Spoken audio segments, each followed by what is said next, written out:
Ati gak gampang. Dadi kiai iki gak gampang. Makanya aku rencanaku mulai maca iki mau wis aku Gus terus Gak tenan Gus. Nek Gus niku pripun nggih? Gus iku salah iki pantes ngono. Tapi nek wis wani dadi rois Suriah ya pancen langsung memang pengen diangkat dadi kiai. Lha ya tadi. Lah maka tanggung jawabnya ya seperti itu. Sing angkat biyen sapa Gus? Yang sukut wayak. Oh ngono ya. Wong-wong sing kapusan niku nggih. Oh alhamdulillah.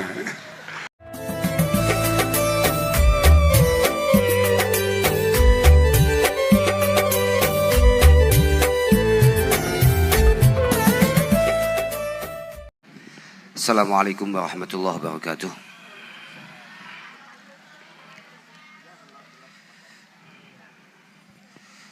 Alhamdulillah wassalatan ala rasulillah Sayyidina Maulana Muhammad ibn Abdillah wa ala alihi wa sahbihi wa mawalah.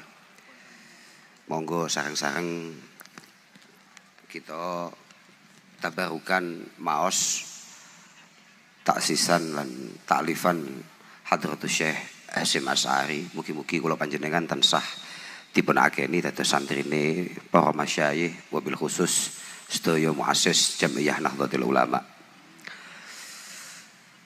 A'udzubillahi minasyaitonir rajim. Bismillahirrahmanirrahim. Qala al-mu'allif rahimahullah wa nafa'ana bihi wa bi ulumihi fid dharain amin. Bismillahirrahmanirrahim. Alhamdu tawis kabeh puji kulillahi kagungane Allah.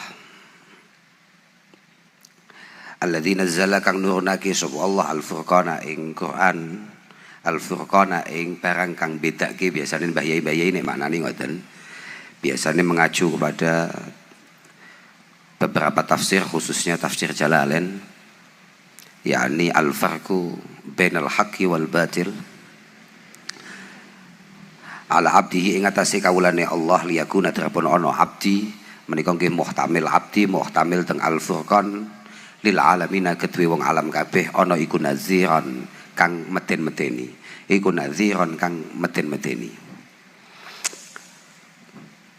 Panci ayat pertama yang dibawa oleh Mbah Hasyim ini merupakan makkiyah. Kenapa kemudian yang disebut hanya nadhira, tidak basyira wa nadhira? Karena memang situasinya belum situasi yang tepat untuk bisyarah, masa-masa perjuangan lah katakan begitu. Wa atahullahul mulka wal hikmata wa 'allamahu mimma yasha. Wa atahu lan maringi ing Dawud alaihi salatu wassalam sapa Allah al mulka ing kraton wal hikmata lan hikmah. Hikmah itu tergantung kepada siapa diturunkan. Ketika al hikmah itu diturunkan kepada al mursalin, al anbiya wal mursalin, maka al hikmah bimakna nubuwah. Tapi ketika diturunkan kepada para ulama, maka al-hikmah adalah as-sunnah wa mawaidul Quran, yakni perilaku-perilaku orang-orang hebat terdahulu dan kemudian nasihat-nasihat yang terkandung dalam Al-Quran.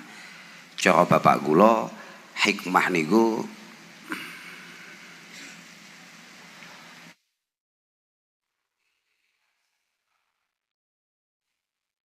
semua keilmuan yang membuat kita tergerak untuk mengamalkannya, itu berarti hikmah.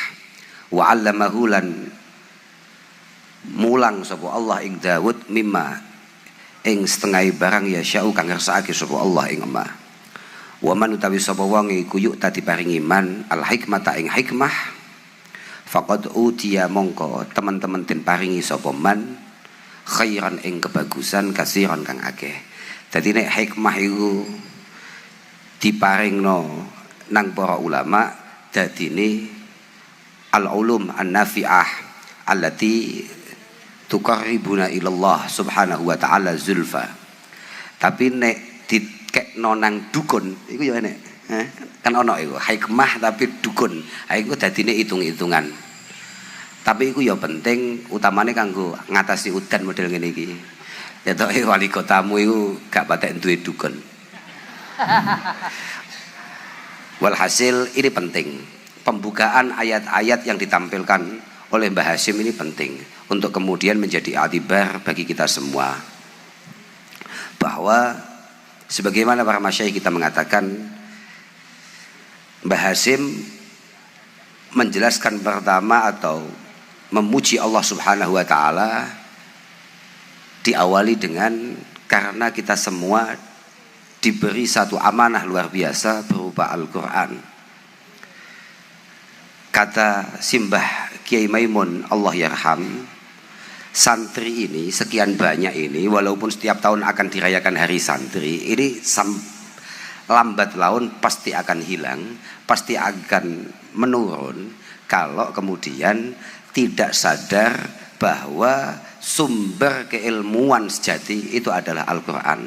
Bahkan beliau mengatakan kalau Al-Quran hanya dijadikan jimat, alat baca, alat semaan, tidak dianggap sebagai sumber keilmuan, maka santri demen ngaji niku mesti berkurang, mesti hilang. Dan itu berbahaya. Santri ciri khas utamanya adalah ngaji. Ketertarikannya terhadap ilmulah yang membuat santri itu layak untuk kemudian mendapatkan rahmah dari Allah Subhanahu wa taala. Kemudian wa atahullahul mulka wal hikmah. Ini menarik karena Mbah Hasyim kemudian menjelaskan Nabi yang pertama kali jadi pejabat, ya ini Mbah Nabiullah Daud alaihi salatu wassalam. Makanya saya cukup marem, cukup bangga ketika wali kota tadi ngomong bahwa santri dadi wali kota itu modalnya mek turu tok. Santri kalau cita-citanya hanya wali kota, sudah di pondok tidur saja bangun jadi. Nah, itu bagus untuk menunjukkan bahwa prestasi wali kota itu ya biasa-biasa saja. Artinya untuk seorang santri itu capaian yang biasa-biasa saja. Bukan sebuah prestasi yang luar biasa. Dan memang di antara, ini penting, saya tidak akan matur banyak karena ini hujan. Nanti sebentar lagi menjadi masalah. Wong tengah-tengah udan, kono penak, payonan, itu mesti dulu ada di komentar ini kok. Awal macam-macam ini kok. Saya tidak pengen matur banyak, saya hanya akan ngomong gini, bahwa di antara para masyayikh kita mengatakan min syimatit thalabah al istiqamah wa uluwul himmah.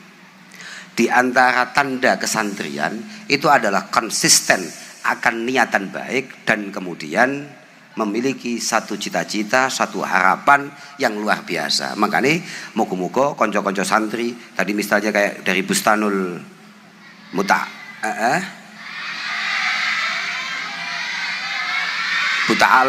Bustanul Muta'alimin dan Muta'alimat tuh. Kemudian ada lagi dari mana tadi? Nurul Ulum. Sudah, jangan sampai cita-citanya hanya wali kota. Kalau super terpaksa 15 tahun lagi jadi wali kota nggak apa-apa. Kalau memang sudah tidak ada pekerjaan yang lain, ya itu nggak apa-apa. Santri minim cita-citanya, kalau memang itu hal-hal yang bersifat kekhidmatan, ya paling enggak ya presiden lah. Oh no. Bahwa pada akhirnya dadine mek camat, dadine lurah, ya nasib. Sementing alaika bima'alil umur wattaqi radza'ilaha. Fa innallaha yuhibbu ma'aliyal umur wa karaimaha wa yakrahu safsafaha. Kita ini jadi santri jangan sampai punya cita ndek-ndekan, enteng-entengan, cita-cita sekalian. Misalnya kayak Pak Halim begini. Pak Halim ini ternyata setelah menjadi menteri, beliau tetap ketika kita tanya, Pak jenengan jadi cita-citanya nopo? Guru madrasah. Gitu Pak. Wis menteri, bayangno, ngono kok wali kota Arab bangga piye? Lah wong wis menteri takoki cita-citanya apa? Guru madrasah. Jangan ada yang kemudian menganggap guru madrasah adalah sebuah pengabdian yang biasa-biasa saja. Tidak. Kata Abdullah bin Mas'ud, kunu rabbaniyina hulama'a fuqaha'a. Seorang muslim sejati harus punya sikap untuk kemudian menjadi Rabbani. Rabbani alladzi yu'allimun nas bisigharil ilmi qabla kibari. Orang yang siap untuk mengajarkan hal-hal kecil untuk menjadi tonggak masa depan sebuah bangsa. Guru madrasah luar biasa. Moga-moga Allah selalu mempermudah, selalu menjaga, selalu memberi keistiqomahan. Tapi bahasa ini penting, bahasa al-mulka wal hikmah. Uang santri dadi pejabat, modelnya kados Pak Ibin ngeten iki, kados Mas Ibin ngeten iki. Kula nggih bingung, sesuk ning akhirat iku hisabe mlebu ndi gak paham aku. Iki arep dihisab sebagai santri apa arep dihisab sebagai pejabat? Walhasil sebagaimana kita tahu bahwa sinfani idza saluha, ada sebetulnya salah idza saluha itu. Sinfani idza salaha salahan nas wa idza fasada fasadan nas. Ada dua kelompok itu harus konsisten di jalannya. Kalau kedua kelompok itu konsisten, insya Allah masyarakat akan baik-baik saja. Yang pertama adalah al ulama, yang kedua adalah al umara, para kiainya, kemudian para pejabatnya. Pokok Gus Lubi lurus, Gus Taqiyuddin lurus, kemudian Ki lurus istiqomah, insya Allah Kota Blitar akan luar biasa.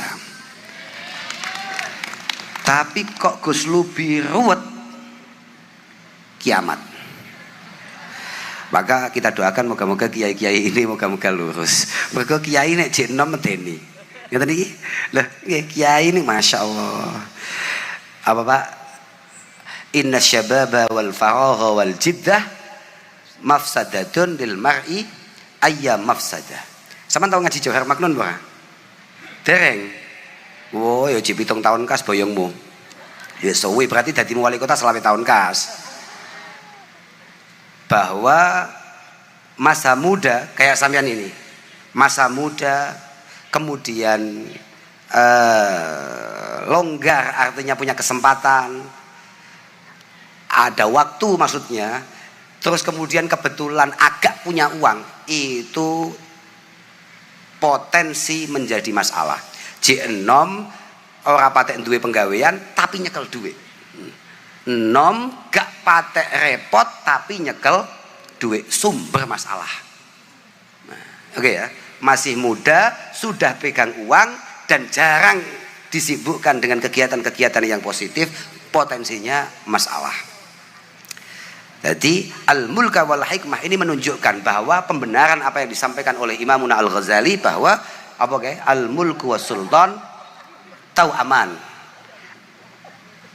Ad-dinu was sultan tau aman. Ad-dinu us was sultan haris.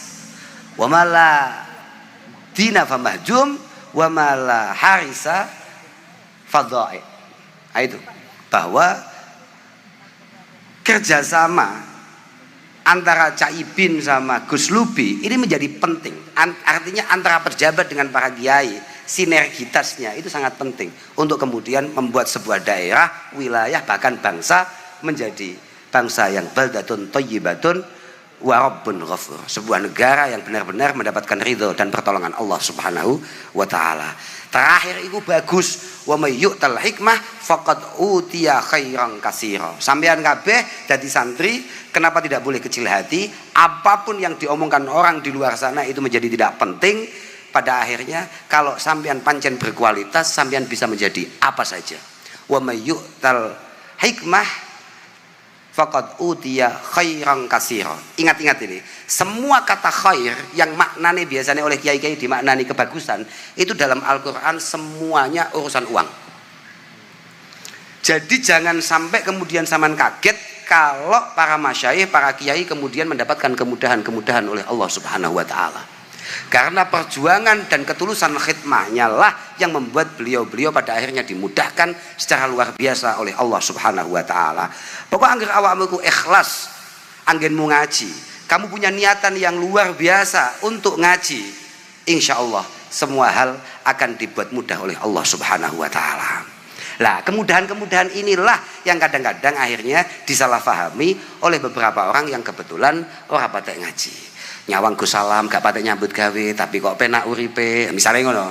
Nyawang Gus Lubi yang ngono moncang mancing tapi kok penak uripe. Lah iku Nah, itu padahal itu memang janji Allah, Gus, bahwa innallaha takaffala li talibil ilmi birizki, bahwa Allah Subhanahu wa taala itu memang akan nanggung rizkinya orang yang habis-habisan golek ngilmu, khidmah untuk ilmu.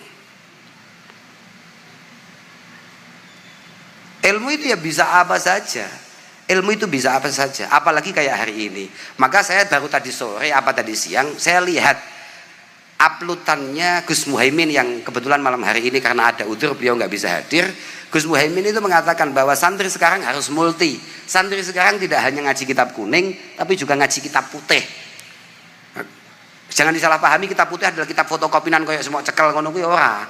Tapi ternyata yang beliau maksud adalah santri harus jamek baina ulumid dunya wa ulumiddin. Santri harus punya kemampuan untuk menambah wawasannya, tidak hanya hal-hal yang bersifat ukhrawi tapi juga hal-hal yang bisa membantu sesama untuk urusan-urusan duniawi. Karena begini, di antara ciri khasnya lagi seorang santri selain konsisten dan cita-cita yang tinggi adalah an-nushu. An-nushu.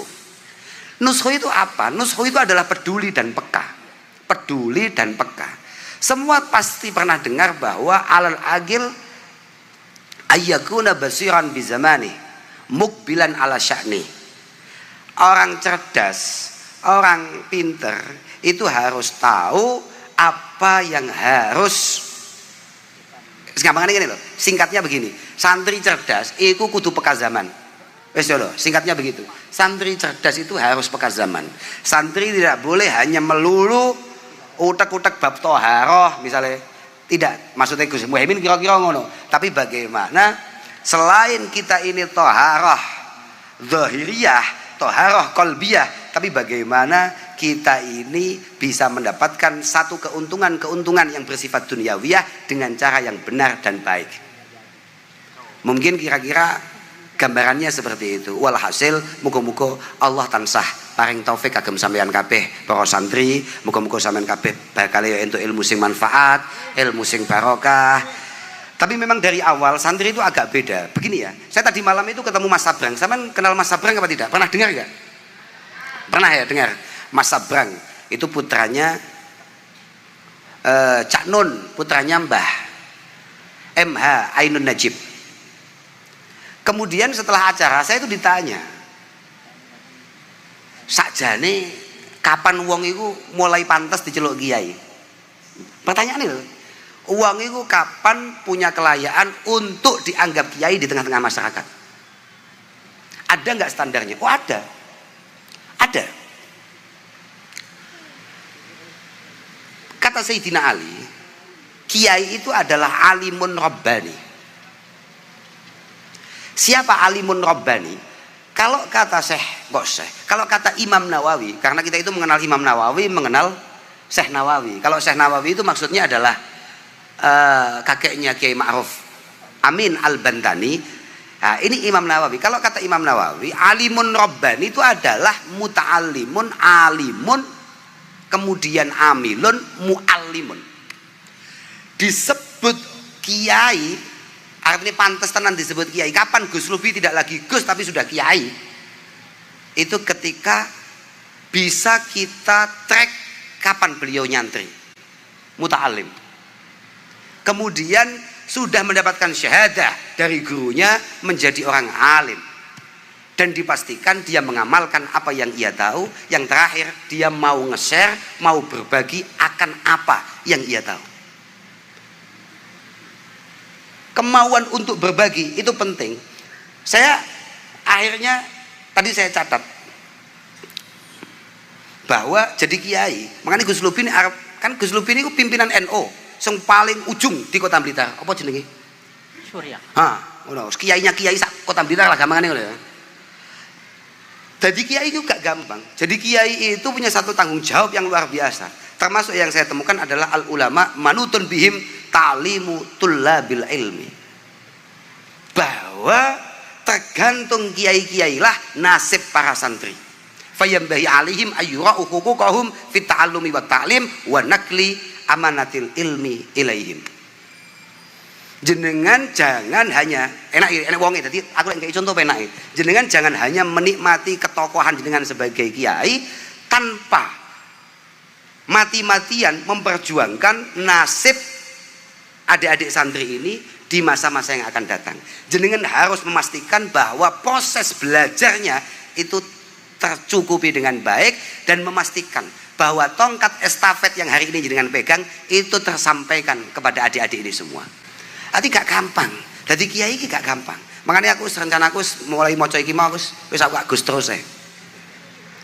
Gak tenan Gus. Nek Gus niku pripun nggih? Gus niku salah iki pantes ngono. Tapi nek wis wani dadi Rois Suriah ya pancen langsung memang pengen diangkat dadi kiai. Lha ya tadi. Lah maka tanggung jawabnya ya seperti itu. Sing angkat biyen sapa Gus? Yang sukut wayak. Oh ngono ya. Wong-wong sing kapusan niku nggih. Oh alhamdulillah. Terakhir untuk teman-teman santri sebelum kita dengarkan dawuh-dawuh Gus Salam. Sekali lagi jangan sampai kecil hati. Ojo sampai macam mamang.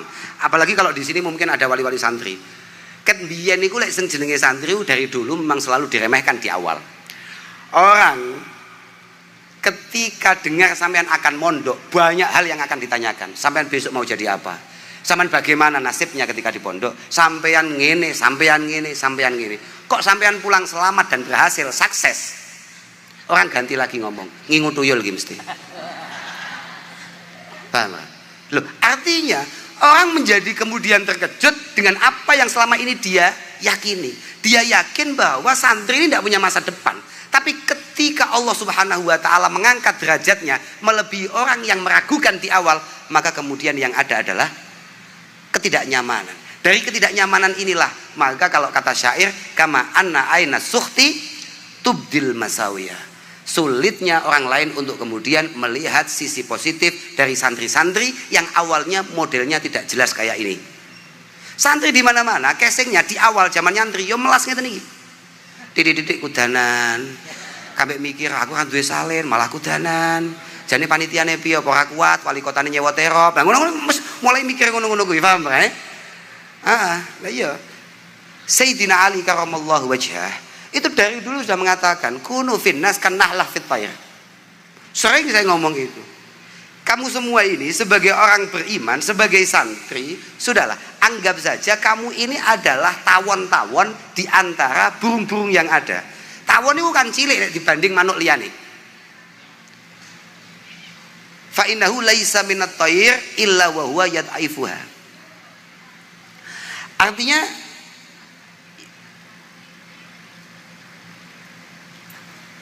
fa innahu laisa minat tayr illa wa huwa yastad'ifuha. Tidak ada satupun burung yang ketika melihat lebah terbang itu kecuali menyepelekan, kayaknya ini tidak akan panjang, kayaknya ini tidak akan kemana-mana, kayaknya ini hanya gini-gini saja. Kemudian walau ya'lamu tayr ma fihi minal barakah, kok pada akhirnya kemudian at-tayr, burung-burung atau maksudnya adalah manusia-manusia di luar pesantren itu kemudian melihat kamu ini punya karya, kamu ini berhasil, kamu itu sukses, diterima masyarakat misalnya. Ada semacam hal-hal yang memang agak sulit mereka rasionalkan, mereka logikakan. Yang tadi oleh Pak Wali Kotamu disebut dengan yang namanya barokah. Walau ya'lamu tayr ma fin nahlati minal barakah lam yaf'alu dzalika biha. Kalau dari awal dia ngerti bahwa kamu para santri yang hari ini tidak jelas nasibnya, ternyata masa depanmu jelas, masa depanmu luar biasa, ternyata kamu diangkat derajatmu oleh Allah Subhanahu wa taala, niscaya dari awal dia tidak akan pernah meremehkan kamu.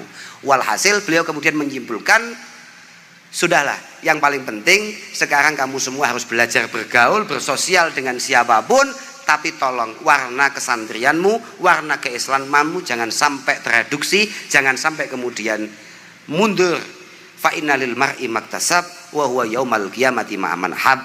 Karena kita masing-masing pada akhirnya harus mempertanggungjawabkan apa yang pernah kita tanam dan pada akhirnya kita hanya bareng-bareng sama orang yang kita cintai. Sekali lagi, moga-moga para masyayikh kita, guru-guru besar kita, moga-moga akan selalu membersamai kita fi hadhihi daril faniyah sampai nanti di hadapan Allah Subhanahu wa taala. Allahumma amin. Saya pikir hanya itu yang bisa saya sampaikan. Akhiran wal afu minkum. Wassalamualaikum warahmatullahi wabarakatuh.